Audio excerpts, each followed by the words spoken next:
ओम या श्री स्वयं सुखिदीनां भवने स्वलक्ष्मी पापात्मनां कृतिदयां हृदये सुबुद्धि श्रद्धा सतां कुलजना प्रभवस लज्जा ताम त्वाम नतास्म परिपालय देवी विश्व। नमस्कार, मैं हूं आचार्य विक्रमादित्य। आपकी राशि के अनुसार से कन्या राशि वालों के लिए 6 तारीख की बात कर लेते हैं। 6 जून बहुत महत्वपूर्ण दिवस है। ये साल में एक ही दिन है जिस दिन कुछ खास उपाय कर आप अपने शनि के दोषों को शमन कर सकते हैं। जी हाँ, शनि का जयंती है, शनि का जन्म दिवस है। और शनि महाराज आपकी राशि के अनुसार से इस वक्त जो है बहुत विकट स्थिति में है। स्वग्रही होकर ऋतु वाले भाव में बैठे हैं, शत्रु वाले भाव में बैठे, रोग वाले भाव में बैठे हैं। अननेसेसरी के लोगों से शत्रुता, चुपचाप लोग आपके साथ हैं लेकिन वो अंदर से आपके खिलाफ है, अंदर ऐसी स्थिति बनती दिखाई दे रही है। तो ऐसे में शनि को शांत करना बहुत ज़रूरी है। आपको ध्यान रखते हुए कार्य करें। शनि को शांत करने के लिए अनेक उपाय शास्त्र में विद्यमान है। शनि के मंत्र विद्यमान है, शनि स्तोत्र हैं, शनि पिप्पलाद ऋषि की कथा है, ओम पिप्पलादाय नमः ऐसे मंत्र हैं। शनि की नामावली है, शनि की स्तोत्रावली है, शनि के विशेष तौर पर वेद मंत्र हैं। इन सबको सम्मिलित कर हमने विशेष यज्ञ रखा है, शनि ग्रह शांति महायज्ञ। आप अवश्य इस दिन उनका पाठ करें और तुलादान जरूर कीजिएगा।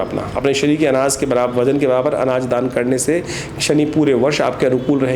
दुष्प्रभाव, क्योंकि शारीरिक दृष्टिकोण से ये समय कन्या राशि वालों के लिए थोड़ा भारी दिखाई देता है। शनि कहीं ना कहीं रोग बढ़ा सकते हैं, तो ऐसे में तुलादान करना बहुत ज़रूरी है। साथ साथ हमने विवेकानंद योगाश्रम में एक परंपरागत तरीके से एक कार्य किया। बहुत सारे लोग शनि को मनाने के लिए अनेक उपाय करते हैं। हमने विभिन्न बहुत पहले से बहुत सालों से ये व्यवस्था बनाई आश्रम में 100 पाठ हनुमान चालीसा के रखे जाएं। तो 8 घंटे तक हनुमान चालीसा के जो शतबार पाठ पढ़ जोई छूटई बंद महासुख होई, शास्त्र कहता है ना, और देवता चित्त न धरे हनुमत से ही सर्व सुख करें। तो शनि को अनुकूल करना चाहते हो, शनि का आशीर्वाद हनुमान जी को प्राप्त हुआ ही है, जिसमें शनि ने कहा था कि आपका भक्त को कभी कष्ट नहीं दूंगा। तो लाल लंगोटे वाले के भक्त बनकर कार्य करने का प्रयास कीजिए, देखिए शनि भी अनुकूल हो जाएंगे। शनि को प्रसन्न करने के लिए शास्त्र में अनेक उपाय वर्णित हैं। शनि जयंती के दिन एक खास उपाय कर लेना चाहिए। कहा जाता है पिप्पलाद ऋषि की जो कथा सुन लेता है उसके शनि के तमाम दोष दूर होने के योग बन जाते हैं। स्कंद पुराण के अंदर इस कथा को बड़े अद्भुत रूप से बताया गया है। कई मतों में अलग अलग ऋषियों ने अलग कहा जाता है, अनेक कथाएं विचलित रहती हैं, लेकिन शास्त्र के दृष्टिकोण से पिप्पलाद ऋषि को आशीर्वाद स्वयं ब्रह्मा जी ने दिया था कि जो उनके मंत्र का जप कर लेगा उस पर शनि का नेगेटिव प्रभाव नहीं पड़ेगा। हमने विवेकानंद योगाश्रम में शनि ग्रह शांति महायज्ञ पे होने वाले इस यज्ञ में उन मंत्रों का विशेष तौर पर स्थान देने का प्रयास किया है, लेकिन लोग बहुत दूर दूर हैं तो इस कथा का श्रवण करके उसका महात्म समझ सकते हैं। कहा जाता है कि एक काल में भयंकर दुर्भिक्ष पड़ा, समस्त लोग उस एक स्थान को छोड़कर जा रहे थे। ऐसे में देवयोग से ऐसा योग बना कि ऋषि जब वहाँ से पदार्पण कर रहे थे तो वहाँ पर पीछे पिप्पलाद नाम के एक ऋषि पुत्र था, वो वहीं रह गया। जब लोग विपदा के समय में पलायन करते हैं तो ऐसी स्थिति बन जाती है।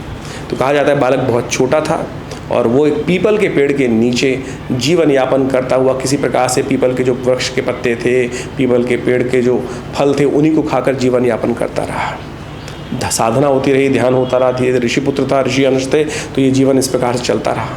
कहा जाता है कि एक दिन वहाँ से एक ऋषि जा रहे थे, उन्होंने सुंदर तरीके से, कहा जाता है उनको आशीर्वाद भी प्राप्त हुआ संत महात्माओं का और साधना और बढ़िया चलती रही।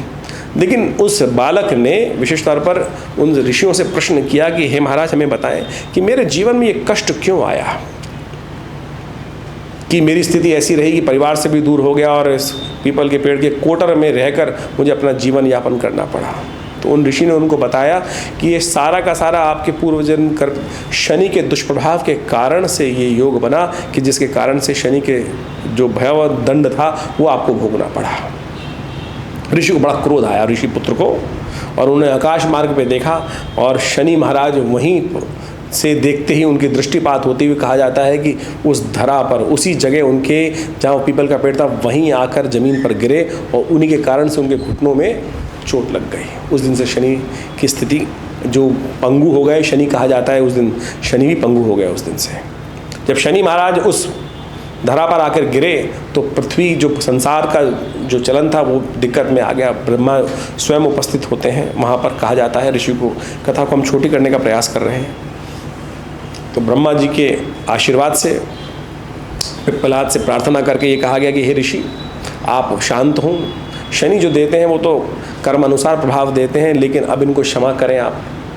तो कहा जाता है कि ब्रह्मा के आशीर्वाद से उस दिन ऐसा योग बना कि कहा गया कि जो आज के दिन इस जो शनि की जयंती के अवसर पर जो पिप्पलाद ऋषि का नाम लेगा, इस कथा का श्रवण करेगा, ओम पिप्पलादाय नमः इस मंत्र का जप करेगा, उस पर शनि अपना नेगेटिव प्रभाव नहीं दिखाएंगे। तो ये कथा का श्रवण कर कर जो इस मंत्र से भगवान को प्रसन्न करने के लिए, शनि के प्रसन्न के निमित्त शनि का आशीर्वाद है, भगवान ब्रह्मा का आशीर्वाद है, जो वहाँ पर एक यज्ञ भी देते हैं, तो पिप्पलादाय स्वाहा ओम पिप्पलादाय नमः इस मंत्र का एक माला जप कर लीजिए, आहुति दे दीजिए। कहा जाता है कि शनि के नेगेटिव प्रभाव को दूर करने के लिए अद्भुत है।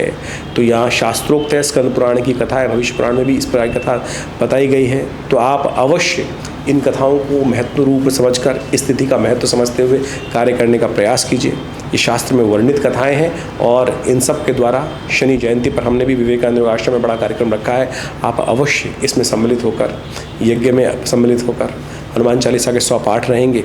हमने विभिन्न प्रकार से शास्त्रोक्त विधि के अनुसार से समस्त विधियाँ बनाई हैं। जैसे शास्त्र का हनुमान चालीसा का जो पाठ कहा गया है कि शनि का आशीर्वाद स्वयं हनुमान जी को मिला था, जो विशेष तौर पर जब उन्होंने लंका का दहन किया था, तो ये भी शास्त्रोक्त है। लेकिन आज संसार विचित्र विडंबना में फंस गया है। कोई तेल चढ़ाया जा रहा है, कोई कुछ और उपाय किया जा रहा है, कोई नगी पहने जा रहा है। तो इन सब विचित्र स्थितियों से हटो, सीधे साधे उपाय शास्त्रोक्त विधि के अनुसार से करो। देखिए शनि भी प्रसन्न होंगे और आपको कष्ट से निवृत्ति का योग भी बनेगा। तो स्थिति का लाभ अवश्य लेने का प्रयास कीजिए। 7 तारीख का अवसर शुक्रवार का दिन, प्रतिपदा तिथि है और ग्रह परिवर्तन की तरफ जा रहे हैं। मिथुन राशि में चंद्रमा निकल कर जाएंगे आगे और ये आपके लिए सफलता देने के योग बनाएंगे। करवीर व्रत है। सूर्य इन दिनों भाग्य में बैठकर बृहस्पति इत्यादि ग्रहों को थोड़ा त्रास दे रखे हैं। शुक्र को तो अस्थि कर रखे हैं, बुध को तो अस्थि कर रखे हैं, चतुर्ग्रही योग का निर्माण कर रखे हैं। ऐसे में एक शुद्ध उपाय बन रहा है सूर्य के नेगेटिव प्रभाव को दूर करने के लिए। करवीर व्रत, कनेर के पेड़ के पास जाकर थोड़ा सा पूजन कर लीजिए। कनेर के पुष्प को तोड़कर, जब तक यहाँ सूर्य विद्यमान है, हर रोज़ एक फूल तोड़कर सूर्य को अर्घ्य दीजिए। कनेर के पुष्प से जल डालकर, जल में थोड़ा कनेर का पुष्प डालकर फिर अर्घ्य देने का प्रयास कीजिए। परिवर्तन का योग बनेगा, बड़ा सुंदर रहेगा आपके लिए। ये उपाय करने से का शास्त्रोक्त उपाय है और ये उपाय बड़ा कल्याणकारी रहता है। 8 तारीख का दिन शनिवार का अवसर, द्वितीया तिथि है और ग्रह राशि के अनुसार से आपके कार्य में सफलता प्राप्त करने के योग हैं। नेगेटिव विचार से निकलें, शुद्ध होकर काम करने का प्रयास करें। मंगल इन दिनों आपको एकाकी भाव में ले जा रहे हैं, तो लेकिन आप यदि कार्य को ध्यान करते हुए करेंगे तो बहुत सुंदर तरीके से सफलता के प्राप्त करने के योग बना सकते हैं। केवल अपनी नहीं, थोड़ा सा विचार दूसरों के साथ मिलकर चलने का प्रयास करना बहुत ज़रूरी है। ऐसे में ध्यान रखें कौन शत्रु है कौन मित्र है, इस बात का ध्यान रखें। हो सके तो पीपल के पेड़ के पास जाकर एक दिया प्रज्वलित करें, शनि का पूजन करें। शनि को शांत कर कर सुंदर उपाय कर सकते हैं। 9 तारीख का दिन बात कर लेते हैं। कन्या राशि वालों के लिए ग्रह योग दिखाते हैं कि रविवार का अवसर, तृतीया तिथि है इस दिन और कर्क राशि में चंद्रमा का पदार्पण हो रहा है दोपहर के समय में। यह आपके लिए अनुकूल रहेगा, लाभ के मार्ग को प्रशस्त करने वाला रहेगा। सुंदर तरीके से आगे बढ़ने के ये रास्ते बन सकते हैं। सुबह सुबह सूर्य को अर्घ्य देकर गायत्री का पाठ कर कर कार्य का आरंभ करना आपके लिए अच्छा रहेगा। 10 तारीख का अवसर, सोमवार की तिथि है 10 जून को और चतुर्थी का योग है, साथ साथ भद्रा का योग है। रिक्ता तिथि, भद्रा का योग, नए कार्य आरंभ मत कीजिएगा, इस बात का ध्यान रखें। ग्रह योग आपकी राशि के अनुसार से दिखाते हैं बहुत महत्वपूर्ण योग। ऐसे में विशेष तौर पर चंद्रमा विशेष तौर पर आपके लिए अनुकूल हैं और आपके मार्ग में सफलता देने के योग बनाते दिखाई दे रहे हैं, लेकिन थोड़े खर्चे बढ़ने के योग बनते हैं। खर्चों को बैलेंस करते हुए कार्य करने की ज़रूरत है। ज्योतिष विज्ञान के अंतर्गत फलित ज्योतिष को समझने के लिए 2 प्रकार से ज्योतिष की गणनाएं की जाती हैं। गणनाओं का फलित जिस प्रकार से एक तो गोचर के दृष्टिकोण से किया जाता है, जिसके साथ हम आपके साथ लगातार जुड़े रहते हैं कि यानी आज के ग्रह योग आपकी राशि के अनुसार से चंद्रमा जहां आपका विराजमान है वहां के दृष्टिकोण से देखते हुए आज जो गोचर में ग्रह परिवर्तित हो रहे हैं वो क्या प्रभाव उत्पन्न कर रहे हैं। इसके साथ साथ मूल जन्म पत्रिका भी बहुत इंपॉर्टेंट विषय है। मूल जन्म पत्री में कौन सी दशाएं चल रही हैं, कौन सी अंतर दशाएं चल रही हैं, किस प्रकार से ग्रहों का योगायोग बना है, नवांश इत्यादि में ग्रहों की स्थिति क्या है। हर व्यक्ति के अनुसार से देखिए, गोचर के दृष्टिकोण से जब हम राशि के हिसाब से फलित करने का प्रयास करते हैं तो एक जनरल कैटेगरी के हिसाब से हम बता सकते हैं, समझ सकते हैं कि किस प्रकार के ग्रह योग है। अब व्यक्ति जिस पायदान पर बैठा है, आप समझें कि पहली मंजिल पे, दूसरी मंजिल पे, 100वीं मंजिल पर, पहली सीढ़ी पर है, 10वीं सीढ़ी पर है, या भूतल ग्रह के मतलब जमीन के अंदर दब फंसा पड़ा है, उन सब ग्रह स्थिति को समझते हुए वो मूल जन्मपत्री से पता चलेगा कि स्थिति क्या है व्यक्ति की, और फिर गोचर में ग्रह का परिवर्तन क्या हो रहा है, किस प्रकार से परिवर्तन का योग बन रहा है, उन सब चीज़ों की गणनाएं हम आपके समक्ष उपस्थित करते हैं। और जन्मपत्री को समझने के लिए एक गहन अध्ययन की आवश्यकता होती है। मूल जन्मपत्री को समझकर फिर गोचर की ग्रह दृष्टि को देखकर यदि गणनाओं को समझने का हम प्रयास करेंगे तो बहुत अद्भुत प्रकार से ग्रह योगों को हम समझ सकते हैं और उनके अनुसार से परिवर्तन का योग आपके लिए कैसा रहेगा वो सब बातें समझ में आ सकती हैं। तो आप सब जन्मपत्री को, ग्रह योग को जो हम आपको समझाते हैं गोचर के दृष्टिकोण से, उन सबको समझकर अपने जीवन में आने वाले समय को मूल रूप से समझने का प्रयास कीजिए। ग्रह योग क्या किस प्रकार से खेल कर रहे हैं और हमारी ज्योतिष गणनाओं के माध्यम से हम इस समय में जब आपके साथ रहते हैं तो हम वास्तविक तौर पर पौराणिक कथाओं के माध्यम से, पौराणिक योगों के माध्यम से, जो विशेष तौर पर पंचांग के अंदर हर रोज़ लिखी होती है कि आज कौन सा उत्सव है, किस प्रकार का वार है, कौन सा नक्षत्र है, उसके अनुसार से कौन सा उपयोग, जो शास्त्र के अंदर जो उपाय इत्यादि वर्णित हैं, कथाओं के माध्यम से वर्णित हैं, वो हम इस फलित के अंदर जोड़ने का प्रयास करते हैं। ज्योतिषीय दृष्टिकोण से, कर्मकांड के दृष्टिकोण से उन कथाओं को साथ जोड़कर, उन उत्सवों को साथ जोड़कर यदि उपाय करेंगे तो वास्तविक तौर पर उनसे कल्याण का मार्ग ही प्रशस्त होगा। आज ज्योतिष विज्ञान के माध्यम से बहुत सारे लोग केवल टोटकों में फंस जाते हैं और ये कैसा कर लो।